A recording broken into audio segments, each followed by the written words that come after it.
Hey everyone, welcome to the Care and Counsel podcast, a premier feature of the American Association of Christian Counselors. Our hope and our heart in all of this is to have clinical conversation engaging around the topics of mental health and matters of faith. Co-hosted by myself, Zach Clinton, Vice President of the AACC, alongside of my dad, Dr. Tim Clinton, President of the AACC. This podcast has really been historically connected to the council council tapes that we had back in years gone by. Yeah. What we were trying to do and what we're going to focus on is meaningful conversation with leading experts in the field, whether mental health or ministry leaders, around topics especially related to today's generations. We want to bring that kind of information to you to help, quote, increase your counseling and ministry effectiveness. That's what this is all about. They've always been a special feature part of our membership benefit program, what people have loved. And so with that, you guys, we hope and pray that you enjoy this week's edition.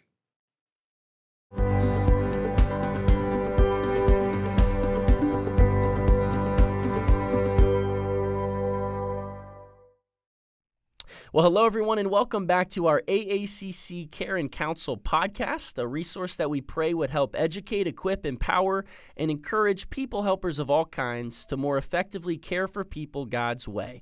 Today, we have another incredible friend of ours here at the AACC joining us that many of you, if not all of you, will be very familiar with. Our guest today is Dr. Daniel Amen.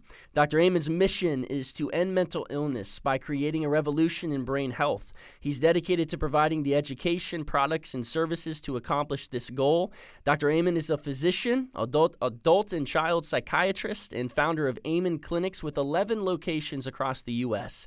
Amen Clinics has the world's largest database of brain scans for psychiatry, totaling more than 225,000 SPECT scans on patients from 155 countries. He's the founder of BrainMD, a fast-growing science-based nutraceutical company, and Amen University, which has trained thousands of medical and mental health professionals on the methods he has developed. Dr. Amen's one of the most visible and influential experts on brain health and mental health with millions of followers on social media. In 2020, Dr. Amen launched his digital series, Scan My Brain, featuring high-profile actors, musical artists, athletes, entrepreneurs, and influencers that airs on YouTube and Instagram. Over 100 episodes have aired, turning it into viral social media content with collectively millions of views. He's also produced 17 national public television shows about the brain, and his online videos on brain and mental health have been viewed over 300 million times. Dr. Amen is a 12-time New York Times bestselling author, including Change Your Brain, Change Your Life, The End of Mental Illness, Healing ADD, and many more. His latest two books, which will be a majority of our topic of discussion today, include a book he released last year titled Change Your Brain Every Day, Simple Daily Practices to Strengthen Your Mind, Memory, Moods, Focus, Energy, Habits, and Relationships, and then his most recent book that he co-authored with Charles Fay titled Raising Mentally Strong Kids, How to Combine the Power of Neuroscience with Love and Logic to Grow Confident, Kind, Responsible, and Resilient Children and Young Adults. Man, that was a mouthful, but Dr. Amen, my friend, thank you so much for joining me today. Thank you so much, Zach. It's great to see you. My friend, it's always a blessing every time I get the opportunity of just sitting down and interviewing you, sharing a conversation, and just gleaning from your wealth of knowledge and wisdom. Today, before we dive into all the heavy stuff, some tips and some strategies that we can offer our members and students and leaders, I'd be interested in knowing, as of this recording, 4th of July is just around the corner. The weather is getting nice, Dr. Amen. What does a summer look like in the Amen household? Well, it's very busy. I have 5 grandchildren and 6 children. So it's very busy, but it's full of activity and sports and friends and good food. But this year's very special. One of my patients, you mentioned Scan My Brain. Yes. One of my first patients I did was Olympian Alicia Newman. She Wow. is a female pole vaulter, and she is going back to the Olympics, and I'm going with her on her Come on. staff because the brain's involved in everything you do. When she first saw me, she was very depressed. She had a brain injury, and through the work we've done last year, she was the world indoor pole vaulting champion. And Wow. I'm so excited to go to Paris and be part of the Olympics. So we're all talking about high performance.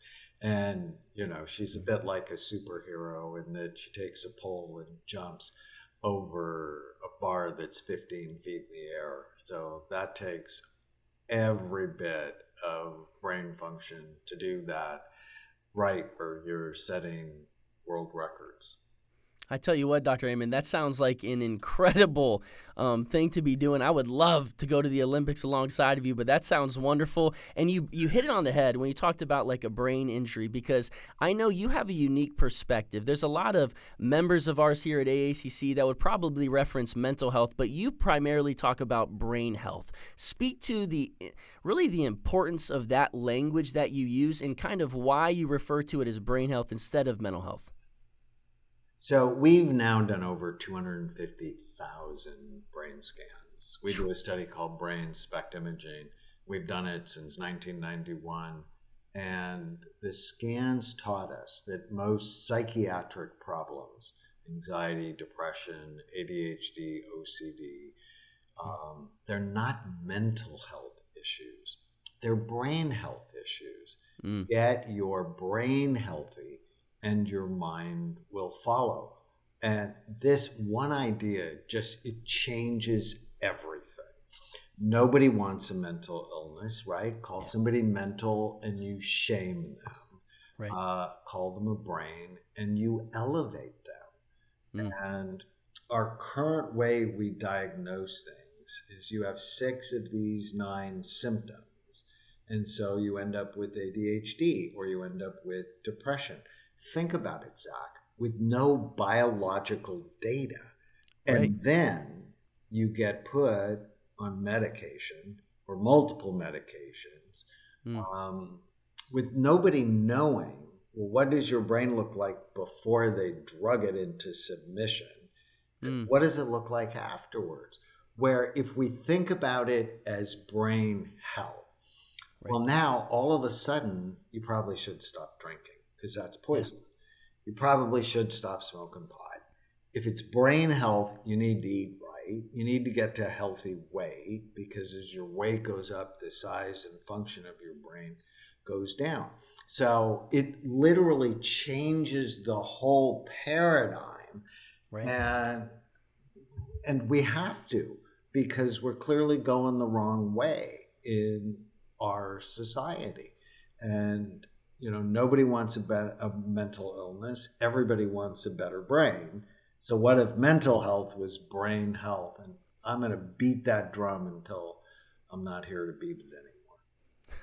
And I appreciate you beating that drum, because it's important to recognize this holistic approach. That's what I appreciate about you and the work that you do. And I think it speaks to even a lot of people trying to incorporate in our field the biopsycho-socio-spiritual assessment, right? And understanding the person across multiple spectrums, especially up front in intake sessions and different things like that. Speak to the importance of not just, in a sense, boxing it into, oh, this is mental health stuff, but actually looking at things such as the physical and the physiological factors as well as the psychological.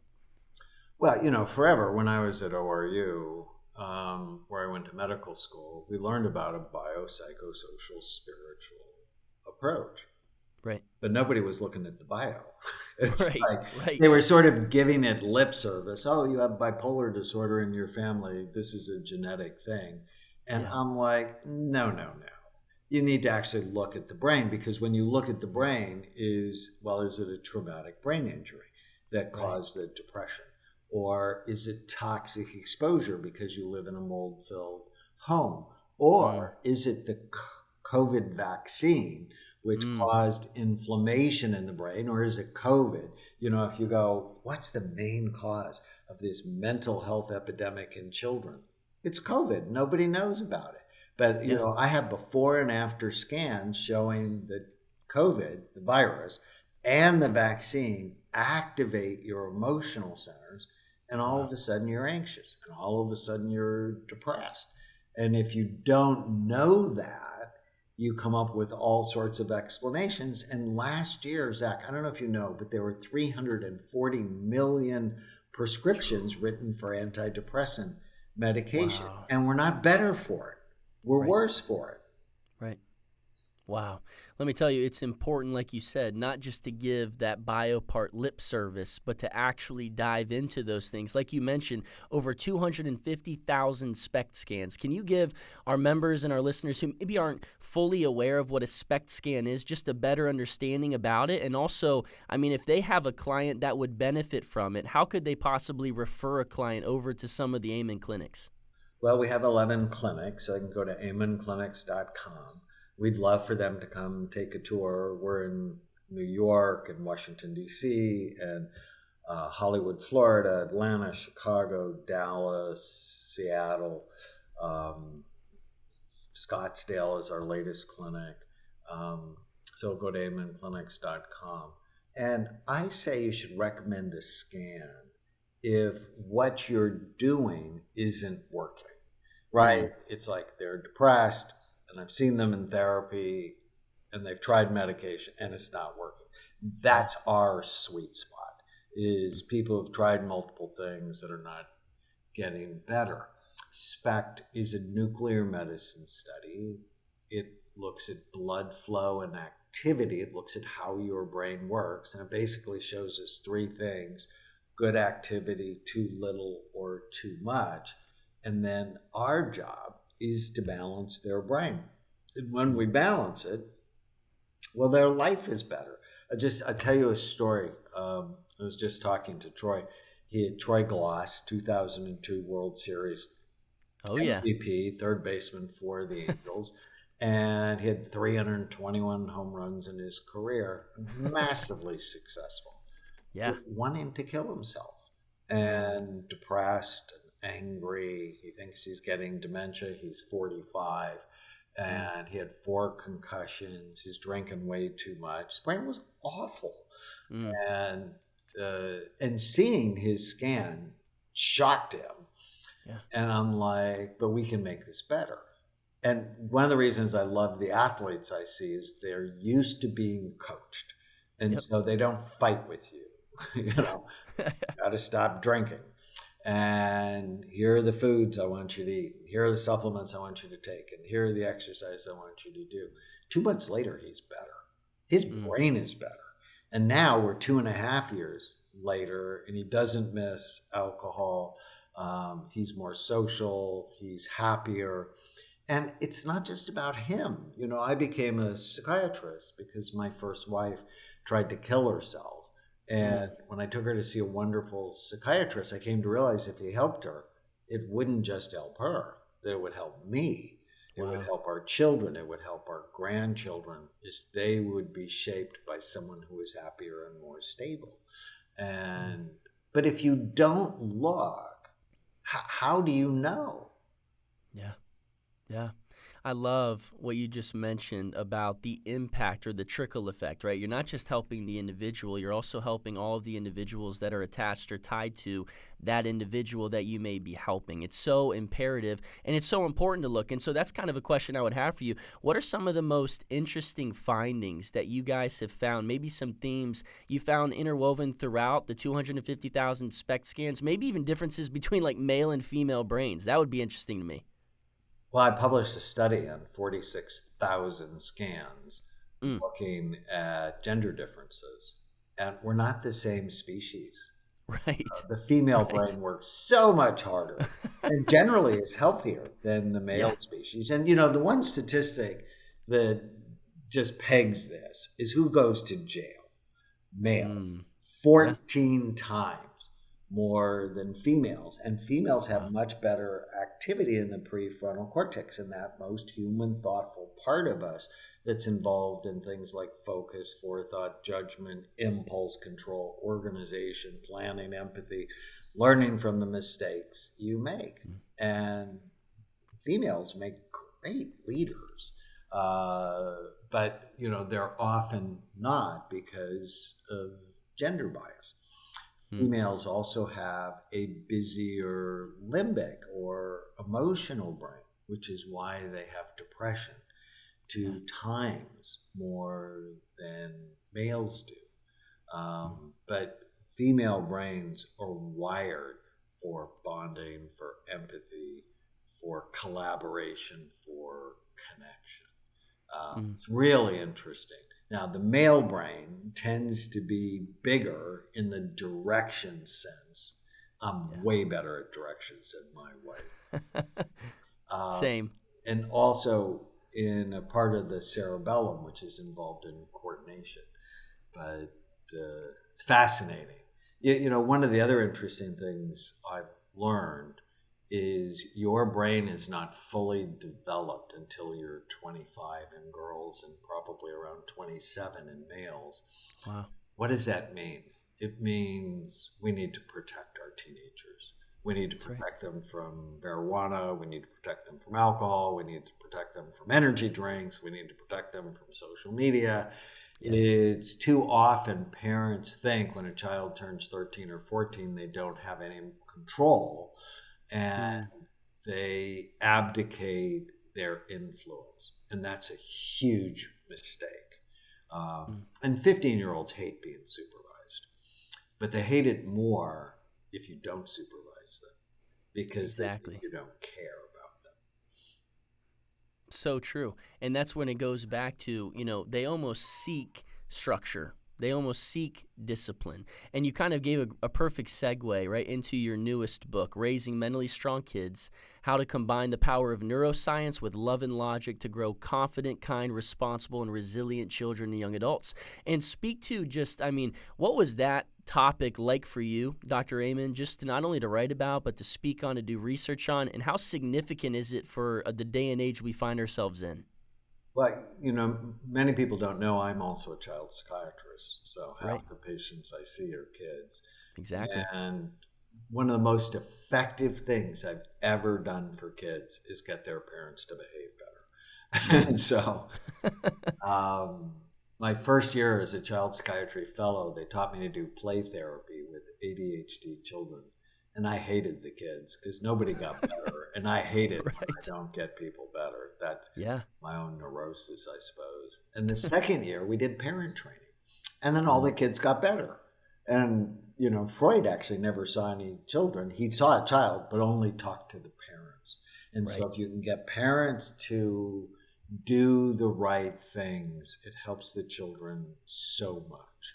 And given the epidemic of children and teenagers having mental health problems, the way out is not through more medication. The way out is through more bonding. It's through more connection in a healthy way. And so the book has some very big principles, like one, know what you want. What kind of children do you want to raise? I want to raise a mentally strong child.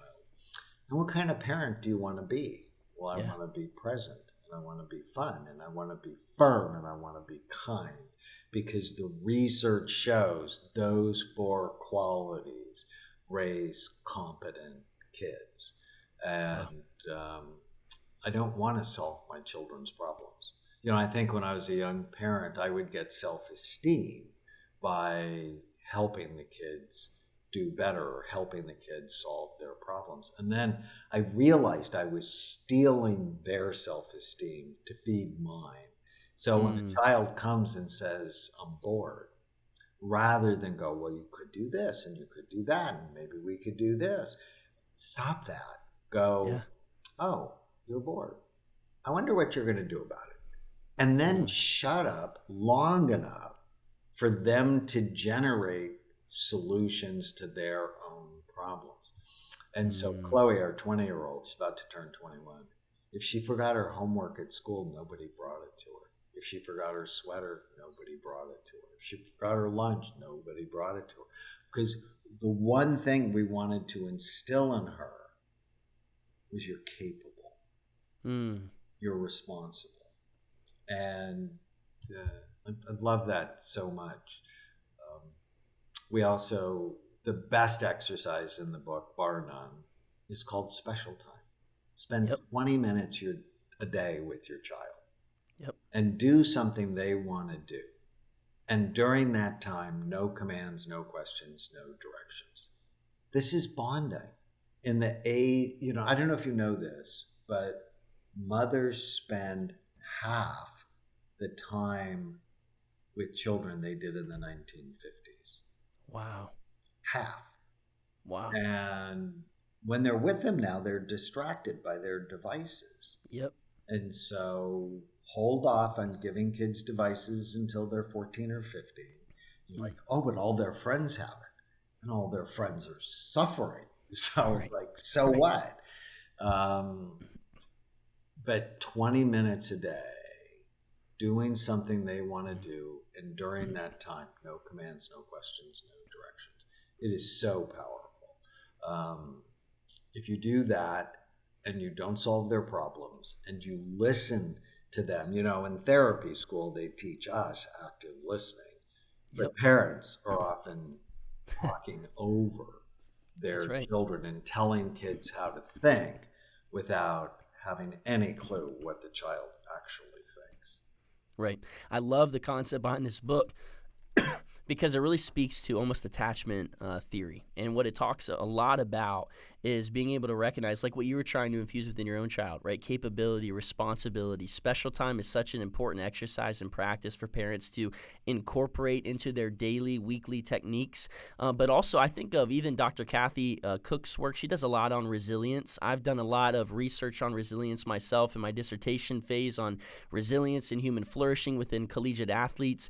And what really has been found is kind of the common theme of positive adaptation in the presence of adversity, but it's rooted in relationship. My dad has mentioned it several times. You've probably heard this, that healthy relationships can almost have the same mediating effect as good medicine on the brain. And with that comes the, in a sense, brain, mind, body connection. I'd be fascinated for you to kind of speak to that connection and how significant it is within our lives. Well, you bring up relationships, and if someone's brain is troubled, their relationships are troubled. Right. And nobody thinks about that, right? If you're seeing a couple, you're not going, I wonder what his frontal lobes are like, or I wonder what her emotional brain is like. It's one of the huge lessons you asked about, the lessons. As I did a study on 500 couples, I call them the couples from hell that failed marital therapy and still want to be together. And 9 times out of 10, somebody's got a brain issue that is interfering. But what I dearly love, when you think of biopsychosocial, spiritual, get someone's relationships better and their depression's better, right? Head to head against antidepressants. Interpersonal psychotherapy, teaching people to have better relationships, is equally effective. Well, don't you think we should do that? If you're depressed, are there ruptures in your relationships? Of course, you should get your brain healthy, but part of this book, one of the major tenets in it, is if you want to raise mentally strong kids, notice what you like about your kids way more than what you don't like. Amen. Bear Bryant, the famous Alabama Crimson Tide football coach, said he never showed his players film of what they did wrong. He only showed them film of what they did right. Wow. And imagine how your relationship with your child will change if you focus on what they do right. I love that so much. Think of the best coaches you've ever had, the best teacher you ever had, the best parent. And what do? They're all consistent. They notice what you do right, and they teach you when you could do better. Right. And ultimately, that's what I want my patients to develop, that internal parent. Notice what you do right and teach. And it's so with profound. Alicia Newman, our pole vaulter, every day we win or we learn. Amen. Every day. We don't beat ourselves up. We win or we learn. When she first came to see me, she said, I'm a total failure if I don't get a gold medal. I just looked at her because, there's so many things that go into a gold medal, including the weather and the wind for pole vaulters. And now her goal is to compete for a gold medal and to be her best. on the days. And you know what that means? It means she's got to eat right. And she stopped drinking alcohol for like 2 years now. She's like got to put her brain in a healing environment to give her the best shot. And whatever happens, well, it's okay because I gave it my best shot. I'm sort of not a huge fan of the Olympics because it's about winning. And when you have to be better than someone else, that's the prescription for misery. Yep. When you work to be your best, Yes. that's a prescription for happiness. It's every day I'm working to be my best. And if for some reason I'm not, well, then I'm going to learn what happened. I didn't eat. It's that time of my cycle where I'm more vulnerable. I had a fight, or I ate bad food, or I made a bad decision around alcohol. And then we're always learning, which keeps us happy. I love that. Michael Jordan, in the pinnacle of his career, he always would say, I don't compete with other people, I compete with what I'm capable of. And that's what you're saying, right? You're redefining success for these people. You're helping them understand that maybe the idea is not perfection as much as it is progress. Every day pushing myself to be the very best that I can be, and making that an individualistic process and buying into it. I love also what you're mentioning when working with kids, because I am a firm believer and component like you that at the end of the day, their environment influences their experience. So when working with kids, you bring it in terms of the whole family, working with the parents as well, helping parents recognize the good that their kids are doing. Don't just catch them doing something wrong, catch them doing something right, and be able to reiterate that, because kids like to, in a sense, continue to do what they receive attention for. And so when you're giving them positive affirmation and attention for the good things in their life, hopefully they'll look to replicate those same things. Speak to the process, Dr. Amen, because we talked a lot about parents. There are a lot of parents out there. A lot of our members are parents, our students are parents, our leaders are parents. We talk a lot about neuroplasticity, that our brain, it doesn't have to be stuck the way that it is, right? You can actually do something about it, and it has the ability, God-given ability, to change and to rewire itself over time when making the right productive choices. Speak to that process and how important that is for all of us as psychotherapists to understand. I think it's the most exciting advancement in neuroscience over the last 30 years. You're not stuck. With the brain you have, you can make it better. I can prove it, like I did with Troy Gloss and many other people. But neuroplasticity actually goes both ways.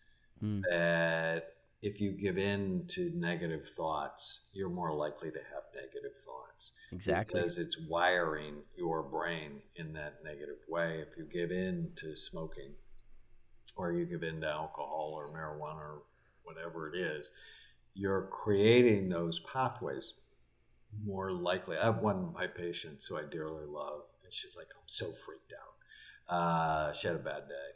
And I'm like, let's change that. I'm so freaked out. That is not a mentally strong phrase. And she's very strong. So I'm anxious today because it's the words you use in your head. It's the words you allow to come in your head that you're programming. And if you use words like I'm freaked out, you're programming terror in your head. And so neuroplasticity is I am mentally strong. And I teach all of my patients the rule of 12. Actually, last time I went to Paris, I created this rule of 12. It was Tana's 50th birthday, and I took her for 2 weeks. And we had a great time. And we had this tendency where if something went wrong, we'd sort of let it bother us and mess up the day. And I'm like, let's have the rule of 12, where we're going for 2 weeks. 12 things are going to go wrong. Let's promise ourselves we're not going to be upset until the 13th thing goes wrong. And when it does, we can scream, yell, have a temper tantrum, be like children. And 4 things went wrong. We weren't upset the whole trip. And I posted that on Instagram or TikTok, and it got 12 million views. Wow. The rule of 12, right? I love that. Ultimately, what I learned is the more flexible I am, the healthier I am. And ultimately, you want to be able to roll with things, but not roll over, right? If something's not That's right, good. you have to say it's not right, but say it with kindness, say it with a problem-solving mindset so that you're flexible. Yeah. Years ago, you coined this term ANTS, automatic negative thoughts, right? And every time I hear that term, I think of verses like Proverbs 23:7, as a man thinketh in his heart, so is he. Or 2 Corinthians 10:5, that we're called to take every thought captive, submit it, or make it obedient to Christ. Dr. Amen, in a previous conversation you and I have had together, you talk about a practice that you incorporate on a daily basis where you say you almost go on a treasure hunt and you try to identify all of the things that have happened that are well in your life that day, right? It's like you list them out and you think back to, it's just a repetitive practice that even on the worst days of your life, you revert back to because you're training for the trial you're not yet in. So how do we as counselors, as clinicians, but also how do we help others as our clients and as those we get the opportunity of walking alongside of, how do we truly help them understand what it means to, in a sense, incorporate CBT and make every thought captive and make it obedient to Christ? Well, I love the concept of tiny habits. What's the smallest thing I can do today that makes the biggest difference?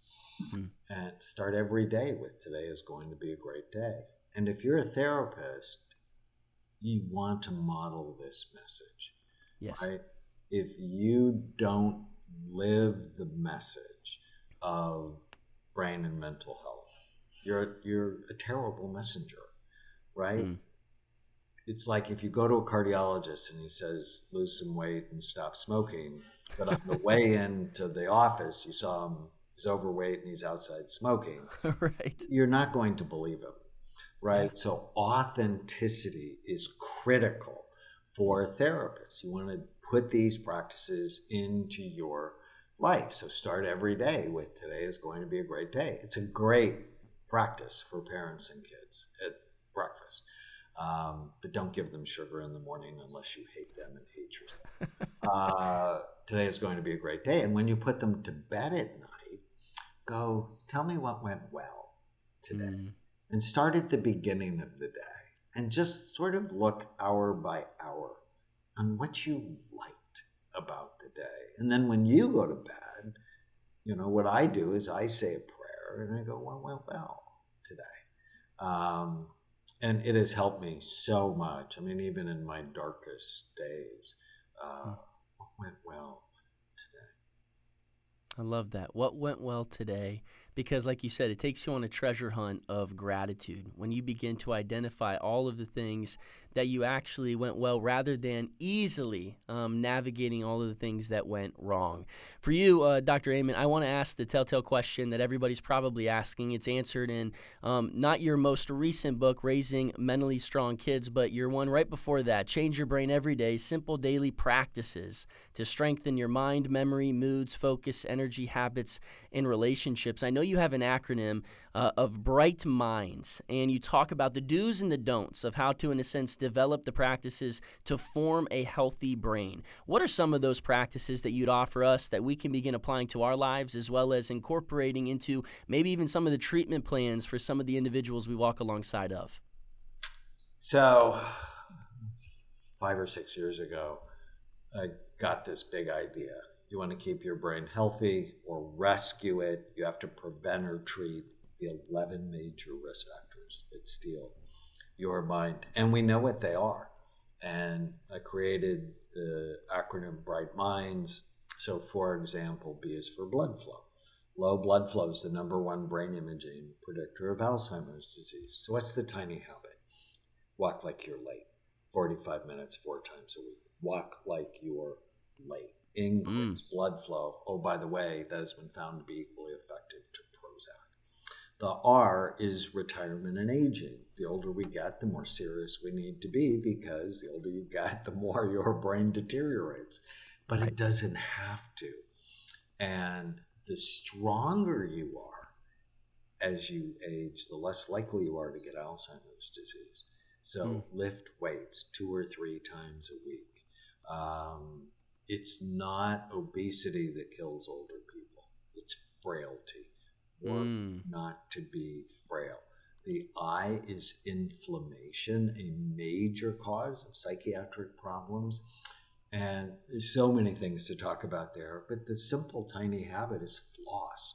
Every day, floss. See your dentist 2 or 3 times a year, because people have gum disease also have brain disease. The G is genetics, but we don't think about genetics right. Oh, I'm overweight because it's in my family, or I drink because I come from alcoholics. It's like, no, that's the reason not to drink, and that's the reason not to be overweight. And so genes load the gun.